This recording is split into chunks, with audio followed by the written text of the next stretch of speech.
Welcome everyone to the Recon, where we're here to reflect on yesterday and redefine tomorrow. We're really excited today because we have just an extraordinary presenter, Jessica Katz. She is a trainer, a mentor, and a coach through Liberated Elephant. Jessica is passionate about working with individuals, teams, leaders, and organizations to help people discover and nurture their authentic selves. With this new knowledge, Jessica helps to uncover solutions that move them forward on their journey. Her methodology is informed by agile values, principles, and practices, creating a safe space for clients to be wholly themselves without judgment. Please, ladies and gentlemen, help me welcome Jessica as our presenter today. Thank you. Thank you all very much. Thank you, Antonio. So I just want to check with everybody. Do you want to know anything else about me before I get started? Since you've invited the question, sure. What's your favorite color? Do you have pets? You know, let's get to know you. Yes, my favorite color is red. So I'm loving the Recon coloring. And, I have two orange tabby cats. They, I think, are snoozing for the morning, but they might visit us. You will see a tail wander past the screen if they show up. And and my son, who's 10 and does virtual school right now, is he has a hedgehog who sleeps during the day, so you won't see him at all. So that's my favorite color. Those are our animals. I have another son who's 25 and in the Air Force, and he's in Florida.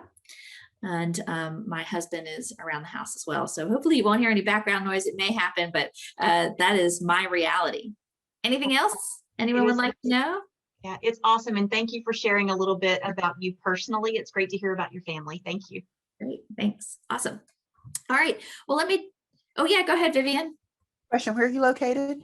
I'm just outside Nashville in Hendersonville, Tennessee. Okay, all right, so you're in the local area. All right, Yeah. great. I am local. Great. Well, let's talk about what it means to manage distributed employees. I appreciate everyone who's willing to be on video. This helps me a lot to know how things are landing for you, so thank you for doing that. My goal today is to help you navigate managing folks that are far away and that you can't physically see, or to help others learn how to do this. My idea for you at the end of this is that I want you to have one or two ideas for ways to better connect with your employees. I also want you to have some facts and data that can do one or both of the following. They could help you disprove your own biases around the work from home, work from anywhere distributed concepts, or they could help you have conversations with your organization as work from home policies are being developed. I know a lot of those are in progress right now, but the pandemic's starting to clear up, or at least not be quite as dangerous. So that's my intention for you. How does that sound for everyone? Good. All right. Head nods all around. Head nods and thumbs up. Those all work for me. Great. So we're going to start with a survey. I think Luke is going to give you the link to that in the chat, but you can also scan the QR code if you want. True or false, employees who work from home, not in the office, are more productive.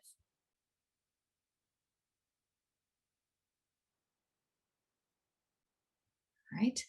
That's 4 of the 6 of you have responded. There's 5. So 100% people are more productive work from home. Good job. That is absolutely true. There's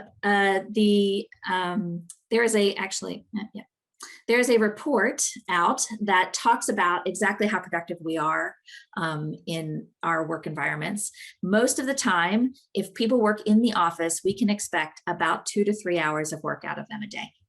And if they work from home, we can get about 3 to 4 hours of work out of them a day. So our upper limits are not constrained necessarily by the location. They're constrained by our mental effort. There is a point at which we just sort of stop being able to put effort into thinking and doing knowledge work particularly, but any kind of work, we have an upward limit. In March, when we all went home, in early August, one of my third degree connection kind of things on LinkedIn asked a question: if you had the choice, would you work from home? I checked the survey again this morning. As of this morning, he had 337,760 responses to that survey. And this is what the data shows. 90% of employees want to work from home 2 or more days a week. So if we're really going to engage and please our employees and also attract new talent and keep the talent we have, work from home needs to be part of our lives. Any questions about this information? Okay, awesome. Luke, do you want to put the links for this in the chat for folks in case they want it? Go ahead, Vivian, what's up? That was going to be my question. The source for the. Yeah. All right, so moving on from here. When we talk about management, let me give a little word lip service to what it means to be a manager. The manager has 3 roles that they're living in every day. They are an advocate in service to their employees and those with less influence or power in the organization. They are enforcers in service to the organization, upholding the status quo, the behaviors, the policies, and the implicit and explicit expectations in the organization. And they're also the employee in service to themselves, where they also want to grow and promote and become better at what they're doing. Generally speaking, the managers run into a challenge that these sometimes are in conflict. A lot of this happens as culture shifts. Managers are usually promoted if they look and feel like the leaders above them. And if they are a manager who leans into advocacy more than enforcement, they probably won't be promoted, or they might not get as high of raises or bonuses. It's just the reality of how people interact and tribe up. And if they're an enforcer and they're not advocating for their employees as strongly as they are enforcing the system, then they are more likely to get promoted. So the enforcer and the employee role work better together than the advocate role does with either of the other two. So work from home policies are, we've seen now that 90% of employees want to work from home some. So now we have to advocate for them, and it's going to be in conflict for the manager in question. The idea here, though, is that managers aren't generally, or shouldn't be maybe, delivering the actual product or service. They're supporting both the company and the people, and they're often measured for delivery when they have no context for delivery. They're not the ones doing it. And boy, wouldn't it be neat if we were measuring them for how well they're growing their employees and making an environment that allows the culture to be consistent all up and down the chain. Right. So this is just a little empathy for the managerial role. It's not easy, and they're really the ones that are going to be faced with the employee engagement as it relates to the work from home policy and distributed space. So why does engagement matter? So we've got 2 links for this one too. Gallup's most recent article, it was released in July 2020, gives the following numbers. 30 to 40% of employees are engaged. 45 to 57% of employees are not engaged, which means they are actively looking for work elsewhere or willing to entertain other opportunities. And then 13 to 15% of employees are actively disengaged, which means they are pulling against your engagement efforts and spreading their misery. That's the actively disengaged folks. On average, there are 2.6 engaged employees for every 1 actively disengaged employee. In that same, in the 2016 State of the American Workplace report, we also hear that in companies with top engagement, where there are 14 engaged employees for every 1 disengaged employee, you see the following benefits: 17% higher productivity, 20% higher sales, 21% higher profitability, 10% higher customer metrics like customer satisfaction surveys or NPS rating, 40% fewer quality incidents or defects, 41% lower absenteeism, 24% lower turnover in high turnover organizations, 59% lower turnover in lower turnover organizations, and earnings per share grew at 4.3 times greater rates in organizations with high engagement over those with low engagement. So clearly engagement is a critical success factor. Even so personally, I think taking care of people in our organizations is important. But as we know, most organizations struggle with that if they can't tie it back to money. So this is a great way to tie it back to money. The more we engage folks, the more likely we are to see profit and sales and generally just better results for everyone. Are there any questions about this information? All right, so I'm going to pull out, this comes from the book Drive by Dan Pink. This is not my drawing and it's not my book, but it has really good information in it. And the idea is we want to make our employees have intrinsic motivation for their job. We want to make the space so they can be intrinsically motivated.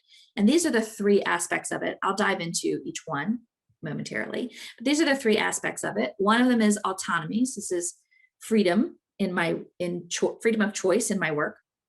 Mastery, which is improvement of skills. And it may not be improvement of skills that apply to the workplace I'm in. It might just be something I'm passionate about. So anytime we can encourage people to better their skills, that's an opportunity as well. And then purpose, which is meaning and contribution. So the desire to do meaningful work that is connected to a communal purpose. Right? So those are those three aspects. Let's dive into them a little bit.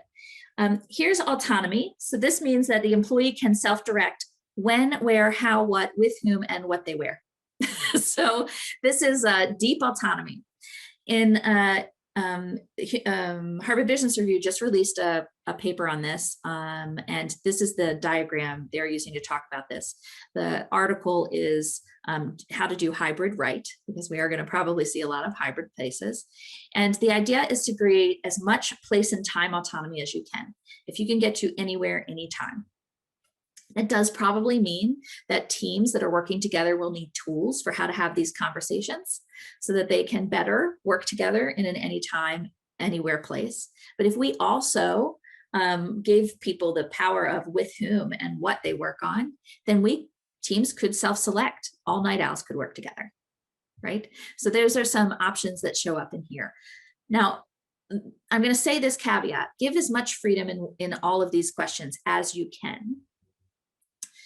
In the work from home world, particularly where we're all living with our children and families, also at home all the time, having flexibility around, I need to walk my kid down to the bus, or I'm going to have to stop in the middle of the day to make sure my son has done his homework. Those kinds of things, giving flexibility for that kind of movement is essential.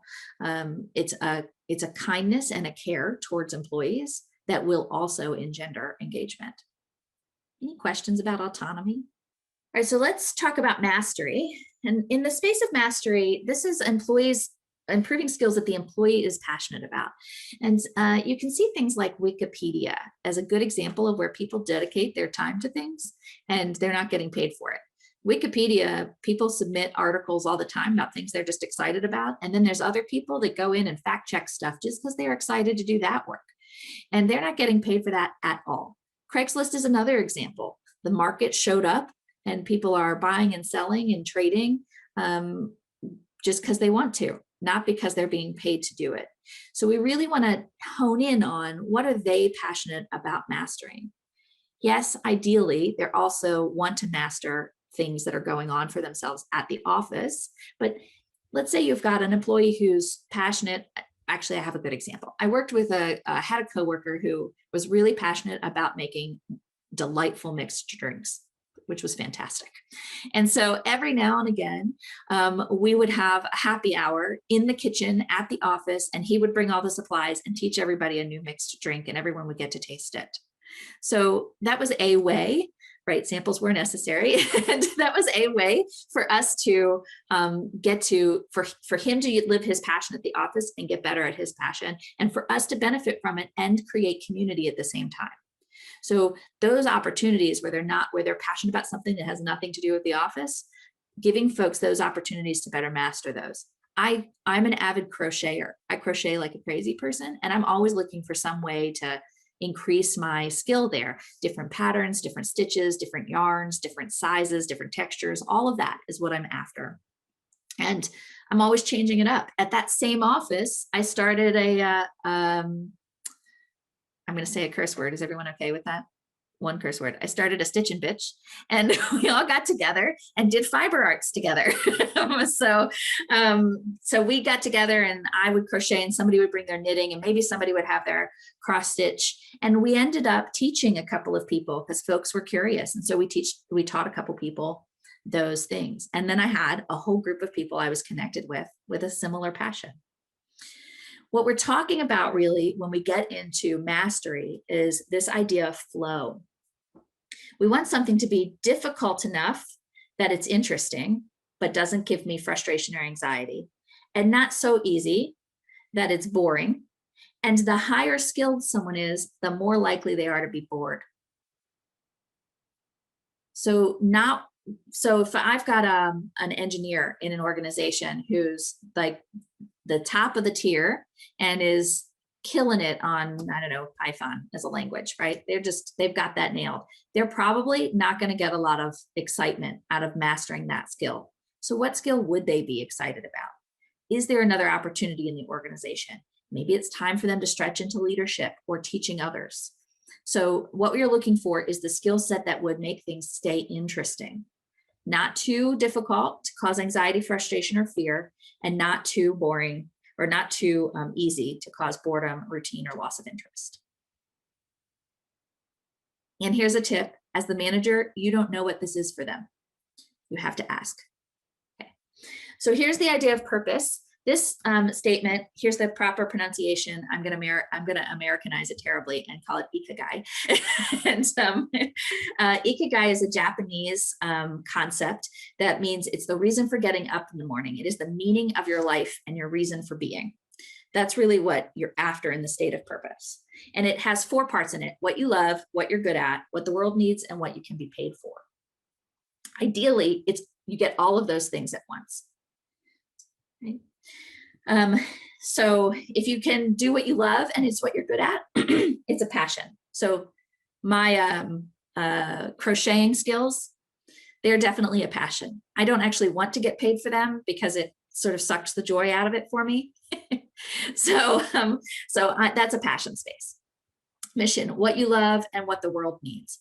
Now, I am delightfully doing a job that really lands in both of those for me, and I can get paid for it, which is exciting. It's one of my favorite things in all the world to come into organizations and shift the way people are experiencing their work to a place that feels more like community and more enriching for them. That's exciting. And I think I'm good at it. I get good reviews. So I'm going to go with I'm in my ikigai, which is wonderful. But I was unable to get my ikigai in somebody else's organization. I was often seen as a negative Nelly. Oh, you're poking holes in things again. Oh, there you go, breaking down our status quo again. I didn't play the enforcer role very well as a manager. So I found it easier to leave organizations and not work there anymore and consult back in where they're paying me for that opinion instead of being considered negative Nellying. That is a rich source. If you've got somebody in your organization who is able to look at your organization, identify flaws in it, and is willing to help you solve it, that is a rich source of opportunities for improvement in your system. So don't turn those around. I want to give just let you know what the 1, 2, 3, and 4 mean. So 1 is delight and fulfillment, but no wealth. 2 is excitement, but no sense of certainty. 3 is comfortable but feeling empty, and 4 is satisfaction but feeling useless. So we're really trying to hit this. What would happen if we just asked our employees, what are these things for you? And then, boy, wouldn't it be neat if we could find some space for that in the office? Okay. Any questions about purpose? All right, I'm going to start you another poll. This should show up automatically on Slido. The question here is, what are you doing to keep your employees and teams engaged? You can answer more than once.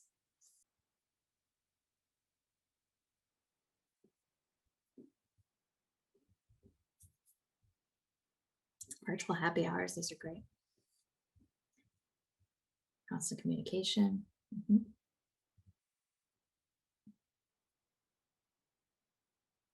Good. This one that came up, asking employees to share personal stories and not just work stories. That's a really important thing for people to feel personally connected to one another, which is another part of connection.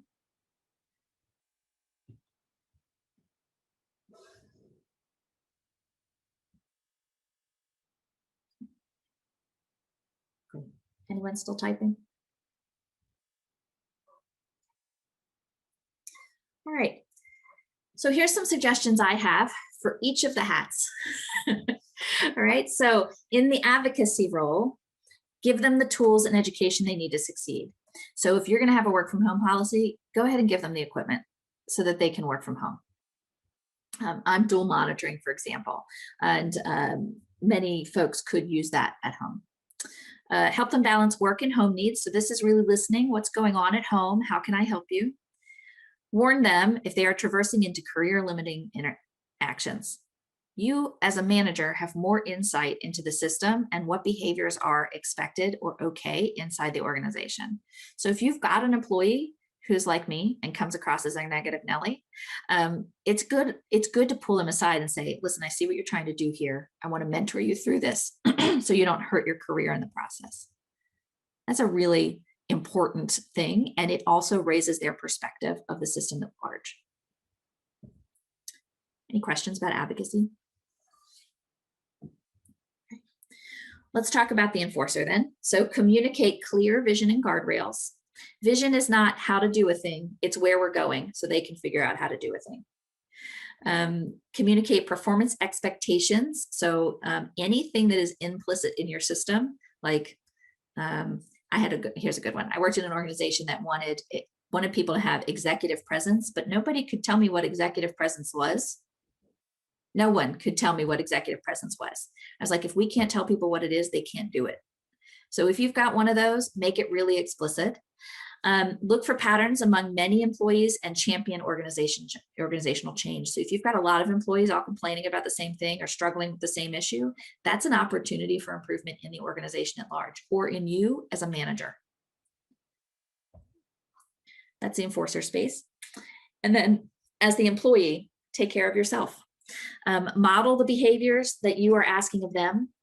Center your words and activities in your core values, and then be vulnerable and courageous. I don't know if any of you follow Brene Brown, but a good book recommendation here on vulnerability and courageousness is Dare to Lead.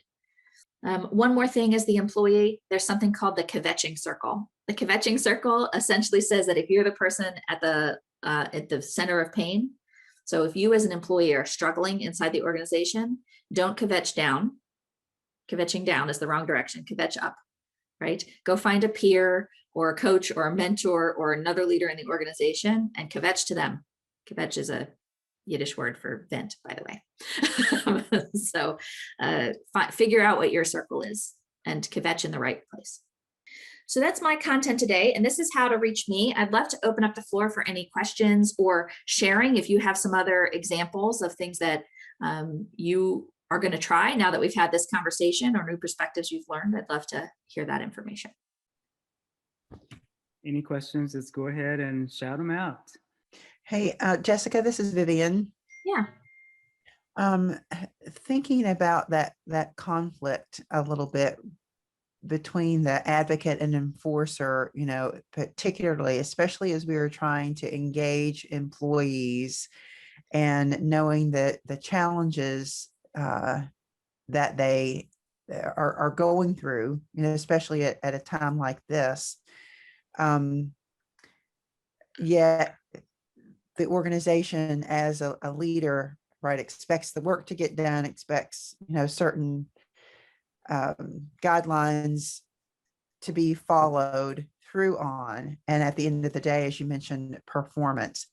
Can you talk a little bit more about the political aspects of how to balance that and really manage those two roles in particular as a leader in your organization? Yeah. So this is one of those places where it's useful to communicate to your employee if they're about to trip. Whether you agree with the policy or not that's existing in your system is irrelevant, right? Hey, Luke, I'm going to pick on you because you're in the middle of my screen. So, hey, Luke, I see that you're showing up to our video calls every day and you're not turning on video, and it's an expectation in our organization that you turn video on. If you continue not to do that, other people are going to start asking me about it, and it may reflect poorly on you, right? That's a really clear, very explicit communication of what makes it important. It doesn't tell you whether, no judgment on your end, whether you agree with the policy or not. It's simply letting Luke know that if he continues to do that, it will reflect poorly. And then Luke can make a decision. Right. Jessica, we have a message in the chat. It says, a question in the chat. How do you deal with limited resources working from home that leads to not being productive and ambiguity? How do you deal with limited resources? Working Are we from home. talking, are resources people in this scenario, or are resources things? It does not. Maybe Jamie, you want to clarify? A little, somewhat both, but I was in my last position. When we had to start working from home my last month before I left, I had limited resources and needed some assistance, and I felt like I was being unproductive, and it led to unfavorable results, and I ended up not staying. Yeah. So first I'm going to make a recommendation for employees, for the employee hat, and I'm going to make a recommendation for the manager hat. As the employee, you've got to raise that need. You've got to let people know that you have that need. And if you're not getting the response you need to keep going up the chain until you get what you need. I can't be successful. My performance review, there's no way I'm going to meet it because I don't have the resources I need. And really making that clear all the way along the line. Tell HR, tell your manager, tell your manager's manager until it gets resolved or until people change your goals on your performance review. Because that's set up for failure business. We don't want that, right? As the manager side of the house, you've got to shift their goals. If they can't get the resources they need to be productive, you can't hold them accountable to something they can't do. So that is the other side of the house. Get the resources they need for them, or shift the expectations. The other thing to note is if you think they should have the resources, that might be an opportunity to look at yourself and the judgment you have about what people can do. So there's some good introspection that has to happen. Assume you're at fault first, not the employee. Hey, Jessica, I have a question. You talked about the Gallup poll and on engagement, and I'm very familiar with Gallup's work on engagement, the research. Did you see, or like the data that you extracted from Gallup, was that pre-COVID or post-COVID, or have the numbers changed since we've been in the pandemic? I haven't checked since we've been in the pandemic. The reports, the latest of the reports that I got came out in July of 2020. So it was smack in the middle of the pandemic, but I'm not sure when they ran the surveys. So okay. I would say it's probably pre-pandemic information. Okay, that would be interesting to find out what engagement levels look like post-pandemic. Yeah, thank you. Mm-hmm. Any other questions? Antonia, I can speak to that a little bit because I've followed some of the Gallup research. So this is going to be general in nature based on just my top of mind memory. But, they found some dips in engagement looking at trends over the course of last year, but some improvement as we've gotten into this year. But manager engagement was down and continue to be down. A lot of the stress, I think what you're talking about, Jessica, with the whole conflict among the advocacy and the enforcer role has been a tough challenge for managers, and they're seeing that in engagement results for managers. Thank you, Vivian. Mm-hmm. Yeah, being a middle manager is really tough. It is. It's a tough place to be. Jessica, I have another question for you on the mastery of skills, better skills, and part of helping people sort of find their passion, and what they're interested in, so that they sort of get into that flow. In this time, thinking about the enforcer part of that, when we're talking a lot about reskilling and retooling and talent management, looking at the changes in what skills are needed to meet the future demands for the organization. So can you speak a little bit to the balance there of, encouraging people to look at other areas that may not be necessarily of interest, but to your point of giving them guidance that's not going to derail their career if they don't go that direction. So, how do we balance again the advocacy and the enforcer role specifically on the needs for reskilling and retooling these days? So one thing is leadership has a tendency to like go talk in a bubble and then inform everyone this is the direction we're going. You're uncovering all these skills that are probably going to be necessary for the future of your work. Start telling everybody as we're investigating what's coming. These are the skills we think might be necessary. What do you think might be necessary? Is anyone in our organization interested in extending their knowledge into these places? Let your manager know and invite people to the conversation. And that gives them more autonomy. So instead of saying, hey, you need to go learn this skill set over here, or else there won't be a place for you in this organization, say, our organization is shifting. Here's how it's shifting. Here's what's coming. Who wants to grow in this way? And see what shows up. Anytime an organization goes through change, you're going to have attrition. And there are going to be people who are like, I don't want to learn any of those skills. Like, I'm not in line with this at all. And here's the other thing that I think our human resources policies do us dirty on. It's typically, we're not allowed to suggest to employees that maybe the future of our organization isn't the right place for them. And we're not allowed to help them find another place. Help them find another place. Let them keep doing the work. Get them a job coach or a recruiter. Help them identify what their ikigai is, and then go connect them to that. There's no harm in that. And the goodwill you'll gain on the outside of them leaving will increase your recruitment pipeline. So there's nothing but benefit in just caring about them personally. This is where we're going. The skills you have won't be in our system for the long run. You can learn these skills, or we can help you find a place where you can do what you love. Mm-hmm. Right? Yeah. Good. That's great. And really that focus on the ikigai and helping them to rediscover that in an evolving environment. So yeah, very helpful. Thank you. I don't know what your first name is. Amanda. Yeah, Amanda.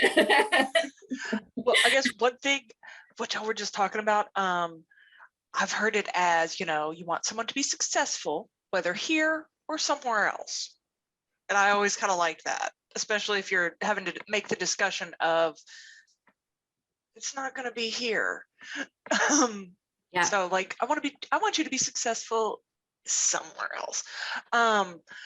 But I had a question. So have you found with the remoteness, any tools, like anything specific, like everybody's on the Zoom, everybody's on these kind of things, but like, are there any other like hardware, software tools? So a couple of things that I've personally gotten into. So Zoom, obviously, everybody's in Zoom. I've also seen WebEx and Teams have both improved their video tooling. I think Google has as well. Google Hangouts probably has as well. I just haven't used that one as much. So I have a really fancy microphone at my desk, so I don't have to wear headphones all day, which is not comfortable for my ears. So I got a fancy microphone. I say fancy, it's like $150. And I got fancy lighting so that I could be at this place all day and be on the camera. Some other techniques you can do in your meetings to make video more enriching is encourage people to put as much of their body in the picture as they're willing to, so that folks get the body language as well. If you have a small enough group, just leave everybody off of mute. One of the things we're missing in the work from home environment is we can't hear each other breathe. And there's something to the breathing that helps us feel engaged with one another. So those are some tips and tricks for video. I also use Miro, M-I-R-O, as a whiteboarding tool. There's another one out there called Mural, M-U-R-A-L. Both are in tooling equivalent, and it's just a matter of what pricing do you want, right? So I use both of those. What other tools have I started using? Zoom, Miro, Slack. Slack is the other one that I would use. So Slack, Teams would be the equivalent of Slack inside of Microsoft Shop, but Slack for communication. Some organizations, as I understand it, have created separate Slack channels for like the water cooler talk. We're going to have personal conversation over here, right? And getting really good at that. That is the one I'm using, Blue Mic, by the way. That is the mic I'm using. My husband did all the research because he's an audiophile. So those are some techniques that I think are really useful, and some tools. I'm trying to think if there's any other tips and tricks. Oh, collisions happen. If you have everybody off of mute, people will try and talk at the same time. We saw it happen. You and Vivian both were about to ask a question at the same time, and Vivian got her words out first. So you just sort of demurred to her. But you have to be really careful that the loudest voice in the room doesn't always get to talk first, and that the minority voices don't get lost in those collisions. So having a working agreement for how do we collide. If two people try to talk at the same time, pause, go ahead and say your name, agree on who's going to go first, and that's the order we'll go in. And that way people are self-organizing around who goes first. And then you, if you're facilitating those sessions and you notice somebody always demurs or always accommodates other people, you could also insert yourself and say, okay, I heard Vivian and Amanda trying to talk at the same time. Amanda, why don't you go first this time? And you can do those kinds of things to really bring out all the voices. Cool. Awesome. We have one more question. Okay. What do you recommend? This is from Sharon. What do you recommend when only one team member is remote and the others will be in person? Great question, Sharon. So I recommend that if everybody else will be in person, that they still meet like this. We want everyone to be having the exact same meeting experience because it levels the playing field. And that means the one person at home isn't left out.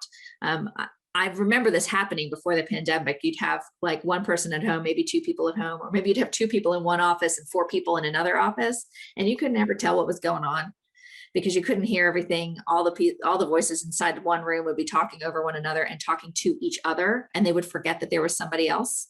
So the best thing to do, even if you have a group of people in the office and one person working from home, is come back to Zoom or something Zoom-like. Gotcha. Okay. Cool.